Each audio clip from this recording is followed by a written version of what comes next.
আচ্ছা নীলাক্ষী, তোমার কথাগুলো তো খুব সুন্দর। কি জানো তো, আমার না তোমার কথাগুলো শুনতে খুব ভালো লাগে। তোমার ভয়েসটা না খুব মিষ্টি। তুমি কি করে ভয়েস দাও? তোমার ভয়েসগুলো যে এত স্মুথ হয়। তুমি কি কোনো মাইক ইউজ করো নাকি ফোনের থ্রুতেই ভয়েস দাও? তুমি যে এত সুন্দর করে গুছিয়ে কথা বলো, তুমি কি প্রথমে স্ক্রিপ্ট লিখে তারপর ভয়েস দাও নাকি এমনিই দাও? ঠিক এই কথাগুলোই তোমরা অনেকেই আমাকে কমেন্টে বলেছো। অনেকদিন ধরে আমার ভয়েস ওভার নিয়ে তোমরা অনেকেই অনেক প্রশ্ন করেছো। আরো অনেক কমেন্টই আছে, কিন্তু আমি এখন সেগুলো খুঁজে পাচ্ছি না।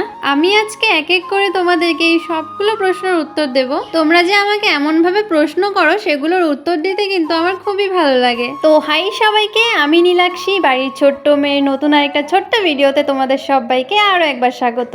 আজকে হচ্ছে বৃহস্পতিবার, আর আমি এখন সন্ধ্যা দিয়ে এখন লক্ষ্মী ঠাকুরের পুজো করব। তার জন্য সবকিছু জোগাড়পাতি করে নিচ্ছি। কি জানো তো, অনেকেরই নিয়ম থাকে বৃহস্পতিবার সকালে লক্ষ্মী ঠাকুরের পুজো করা, কিন্তু আমাদের নিয়মে সন্ধ্যার দিকে। আমি আগে থেকেই দেখে এসেছি আমার ঠাকুমা মা ওরা বৃহস্পতিবারেই সন্ধ্যার দিকেই পুজোটা করতো। তাই আজকে আমিও সন্ধ্যাবাতি দিয়ে লক্ষ্মী ঠাকুরের পুজো করার জন্য সবকিছু জোগাড়পাতিগুলো করে নিচ্ছি। আর কি জানো তো, আজকে প্রায় 3 বছর পর আমাদের লক্ষ্মী ঠাকুরের সিংহাসনে লক্ষ্মী ঠাকুরের ঘট বসবে। কেন এতদিন পুজো দেওয়া হয়নি সেই কারণটা না হয় না বলাই থাক, কিন্তু কি জানো তো, আমাদের জীবনে এমন এমন কিছু ঘটনা ঘটে যায় যার পর থেকে ভগবানের উপর থেকে আমাদের পুরোপুরি বিশ্বাসটা উঠে যায়। কিন্তু ঘটনাটা যখন ঘটে তখন কিন্তু আমরা ব্যাপারটা কিছু বুঝতে পারি না, কিন্তু কিছু সময় পর আমরা এটা ঠিকই বুঝতে পারি যে যেটা হওয়ার, যার সঙ্গে হওয়ার, যখনই হওয়ার সেটা তো হবেই। আমরা এখানে কিছুই করতে পারবো না। এখানে ঠাকুরকে ডাকা ছাড়া আমাদের আর কিছুই করার থাকে না। সকালে যখন ভেবেছিলাম আজকে সন্ধ্যার দিকে পুজো দেব, তখনই দেখি পিতলের যে আম পাতাটা থাকে সেটা ভেঙে গেছে। কোনোভাবেই সেটা জোড়া লাগানো যাচ্ছে না। তাই আজকে দেখো গাছ থেকে ফ্রেশ আম পাতা এনে ঘটে দিলাম।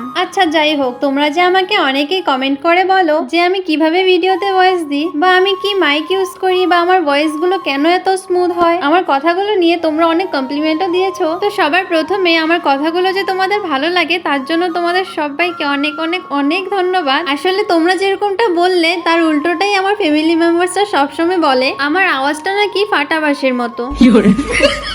তাই তোমাদের এত সুন্দর সুন্দর কমপ্লিমেন্ট গুলো শুনে আমার অনেকটাই ভালো লাগলো। আর আমি যে ভয়েসটা দিই, এডিটিং করার যে অ্যাপ থাকে সেই অ্যাপে যে ভয়েস রেকর্ডারটা থাকে সেটা দিয়েই আমি কিন্তু ভয়েসটা দিই। আমি কিন্তু কোনো রকমই মাইক ইউজ করি না, কারণ ভগবান অলরেডি আমার গলায় মাইক লাগিয়ে দিয়েছে, যার জন্য আমার আর এক্সট্রা কোনো মাইকের দরকার পড়ে না। আর আজ অব্দি আমি কোনো মাইক ইউজ করিও নি। আর রইলো বাকি স্ক্রিপ্ট লেখার কথা, আমি কিন্তু ব্লগ ভিডিওর জন্য কোনো স্ক্রিপ্টই লিখি না। আমার মনে যাই কথা আসে আমি কিন্তু সবটাই ভিডিওতে বলে দিই। তোমরা যে এটাই অনেক ভালোবাসো তার জন্য আমি তোমাদের কাছে সত্যি অনেক কৃতজ্ঞ। আচ্ছা তাহলে এখন আসি, বাই।